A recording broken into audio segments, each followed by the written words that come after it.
Let's travel back in time. Hundreds of thousands of years ago. On the grasslands, woolly mammoths were grazing.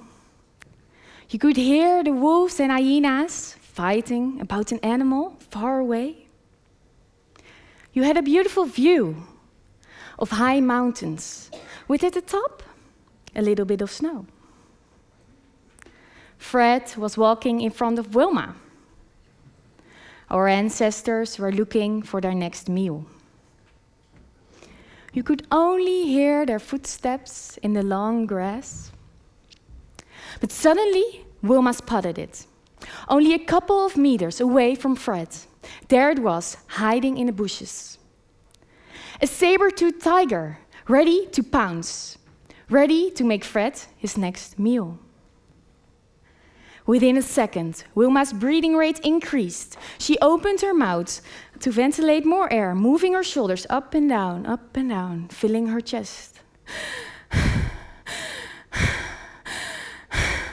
Getting more breath. Her heart was beating fast and powerful in her chest. She was ready to fight, or if needed, to flight. She readied her spear, took one deep breath in, and on the exhale, she threw it as hard as she could. Yes, it hit. A little later, Fred and Wilma were back in their cave, where they were safe. While sitting by the fire, their breathing rate decreased to a slow and easy rhythm, their hearts beating slow and soft inside of their chest. They felt relaxed because they were safe. This story describes a situation that was very common to our ancestors. It also perfectly describes two states they often experienced: the calm state inside their cave and the active state outside of their cave. Because for Fred and Wilma, their cave was their safe place. It's where they ate, slept, recovered, and connected with loved ones. Inside their dark, cozy, firelit cave, they felt safe. Their body was calm. But to be able to eat and drink, Fred and Wilma had to go out of their cave, onto the grasslands, with all the possible foods and dangers lurking around. Out of their cave, they needed to be alert, on the lookout for their next meal or possible predator. Out of their cave, their body experienced a positive level of stress. And they needed that stress for survival. That stress kept them active when they needed it most. And these two states were very important, because if the states did not match the environment of Fred and Wilma, they could get hurt. Or even worse, they could die. You can imagine that if they slept out in the open in the middle of the field, it would make it very easy for that saber-toothed tiger to make them its next meal. So how does this ancient response to that saber-toothed tiger still influence your state today? While Fred and Wilma might look different, act different, and dress different than us, our insight, our physiology, the way our body works is still much the same. Our body today still has the same goal as it did hundreds of thousands of years ago. And that goal is to survive and to reproduce. We still exist now because our body developed tools to help us reach that goal. And one of those tools is a bias towards danger, which means that it's easier for us to activate our body, to get ready to fight or to flight, to stress, because we need that stress for survival. It keeps us alert and lets us perform. But this bias towards danger also makes it hard for us to relax and to digest and to recover. Especially in the modern world, where there are a lot of things that activate us all of the time. Social media, work pressure, traffic jams, deadlines, arguments, financial problems, phone calls, emails, text messages, the list goes on and on. And what makes it even worse is that we humans can think. We can think about something that stresses us out without it actually being any danger to us. And what happens is that your breathing responds to this stressful thinking, because your breath is the first responder in any situation. It's one of those tools that helps you survive. And your body can adjust your breathing pattern to match the activity you need to perform. Your breath can change your state. And nowadays, while sitting on the couch, thinking about the deadline you probably won't meet, will give you the same response as Wilma had on seeing that saber-toothed tiger. You start breathing through your mouth, using your chest and your shoulders at a fast rate.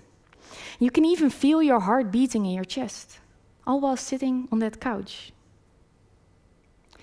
And this is exactly where our physiology has a large mismatch with our environment. Because while sitting on that couch, you should experience a calm state. Breathing through your nose, easy towards your belly, hardly visible, with your heart beating slow in your chest. And at this moment, that's not the case, because we remain in that active state while sitting on the couch.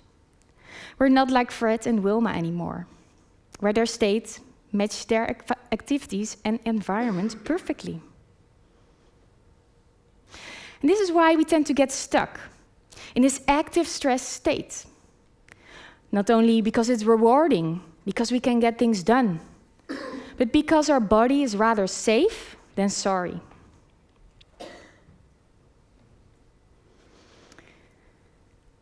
And while sitting on that couch, you might feel stressed. And you might think, why am I feeling this way? And because we feel that active stress state, this is also why we experience things like chronic stress, sleep issues, fatigue, panic attacks, and burnouts. Our state doesn't match our environment anymore. And it's all about the flexibility to be able to switch from that active stress state to that calm and relaxed state on moments that you want to. And how can you do that? First, you need to check your state. And we're going to do that right now, together. Please close your eyes. And get comfortable in your chair.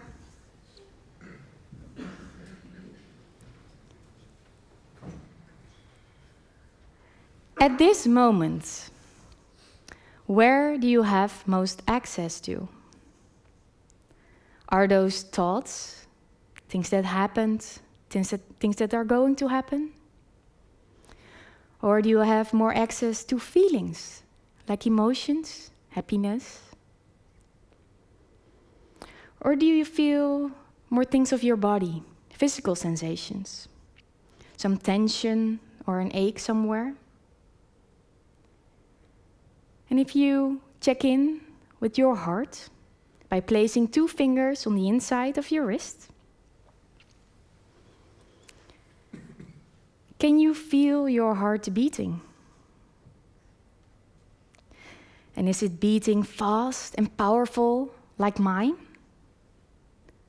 Or is it slow and soft, tucked away somewhere deep? And if you check in with your breath, without changing anything, just observing, are you breathing through your nose towards your belly, slow and soft? Or are you breathing through your mouth, using your chest at a faster rate? Make a mental note of your state right now and open your eyes. Now that you know your state, you can check if it matches the activity you need to perform. So does it match? And if not, that's okay, because you can use your breath to change your state. And sometimes one breath is all it takes. So we're going to take one breath together to see how it can change your state and experience what it does to your body. In a moment, we're going to breathe in through our nose, sending the air deep into our body, expanding our belly, filling our chest, even filling the top of our lungs by moving our shoulders. We're gonna hold it there for a couple of seconds. And while we remain in that hold, you have to relax. No tension, just relax. And then you can let your breath just slip out. Let it go. So is everyone ready? Let's try it together. Breathe in through your nose, towards your belly, and feel your chest and your shoulders. Hold it, relax, in 2, 1, and let go.